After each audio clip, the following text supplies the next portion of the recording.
آپ نے کبھی سوچا کہ امام حسن اور امام حسین کی 5-6 سال کی عمر تک کے واقعات تو ملتے ہیں، مگر اس کے بعد تاریخ میں ان کا ذکر تب ہوا جب ان کی شہادت ہوئی۔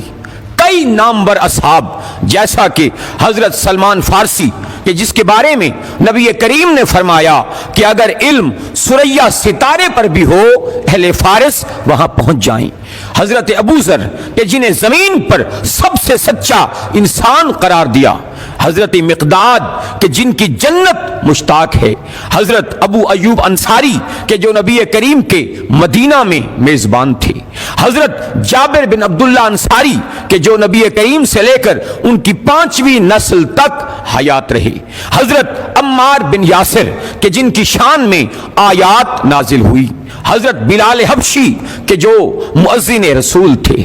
تاریخ ان کے بارے میں مکمل خاموش نظر آتی ہے۔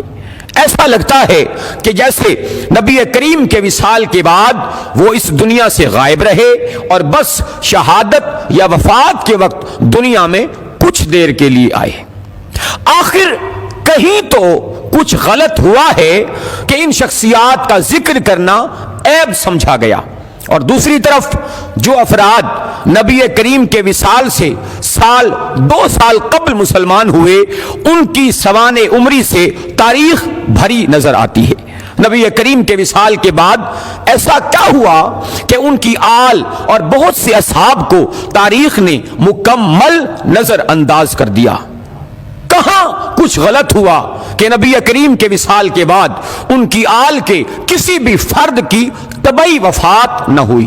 تمام قتل ہوئے، اور قاتل بھی وہ کہ جو ان کے جد کا کلمہ پڑھتے نہیں تھکتے تھے۔ آج 14 صدیاں بعد بھی ہم جانتے ہیں کہ حسن و حسین جنت کے سردار ہیں۔ ایسا کیا ہوا کہ جنت کے طلبگاروں نے سرداروں کو انتہائی اذیت کے ساتھ قتل کر دیا؟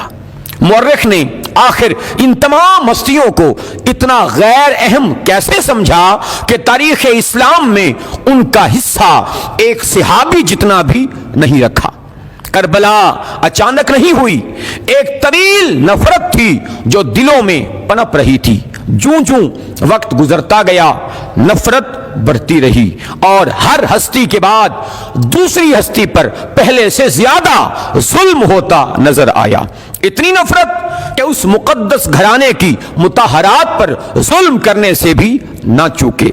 6 ماہ کے بچے کا سر کاٹنا بھی ثواب سمجھا گیا، حالانکہ بدترین دشمن کے 6 ماہ کے بچے سے بھی کوئی دشمنی کا بدلہ لینے کا نہیں سوچتا۔ امت نے تو آل رسول پر ظلم کیا ہی تھا، مگر مورخین نے ان سے کہیں زیادہ ظلم کیا کہ جن کے فضائل تھے انہیں چھپایا، جبکہ ان کے دشمنوں کے فضائل سے کتابیں سیاہ کی۔ واقعہ مباہلہ میں بنص قرآن 5 ذوات مقدسہ میدان میں توحید کے گواہ بن کر پیش ہوئے، اور قرآن مجید نے انہیں صداقت کی سند عطا کی۔ واقعہ مباہلہ کے کچھ مدت بعد ان 5 ہستیوں میں بزرگ ترین ہستی کا وصال ہوا تو جنازے میں کتنے کلمہ گو تھے؟ پھر 75 یا 95 دن بعد اسی گھر کا دوسرا جنازہ رات کی تاریکی میں اٹھا اور چند مخلصین کی موجودگی میں بڑی خاموشی اور مظلومیت سے دفن کر دیا گیا، اور نشان قبر تک مٹا دیا گیا جو آج تک نہ مل سکا۔ پھر اسی گھرانے کا تیسرا جنازہ 40 ہجری میں کوفہ سے آدھی رات کے وقت اٹھا اور پشت کوفہ ریت کے ٹیلوں کے درمیان خاموشی سے دفن کر دیا گیا، اور مدتوں قبر کا نشان نامعلوم رہا۔ پھر اسی جماعت کے چوتھے فرد کا جنازہ 50 ہجری میں شہر مدینہ سے اٹھا اور نانے کی مزار کی طرف چلا، مگر کچھ لوگ تیروں سے مسلح راستے میں حائل ہوئے کہ نواسے کو نانے کے پہلو میں دفن نہیں ہونے دیں گے۔ آخر وہ جنازہ بقیع کے عوامی قبرستان میں دفن کر دیا گیا۔ پھر 61 ہجری میں اصحاب مباہلہ کی آخری فرد کا جنازہ اٹھایا بھی نہ جا سکا، بلکہ جنازہ گھوڑوں کی ٹاپوں سے پامال کر دیا گیا۔ بحیثیت مسلمان کیا ہمیں یہ حق نہیں کہ کم از کم ہم مورخ اسلام سے یہ تو پوچھیں کہ جن کی صداقت کا گواہ خود اللہ ہے اور وہ توحید خدا کے گواہ ہیں، امت رسول نے ان کے ساتھ یہ سلوک کیوں کیا؟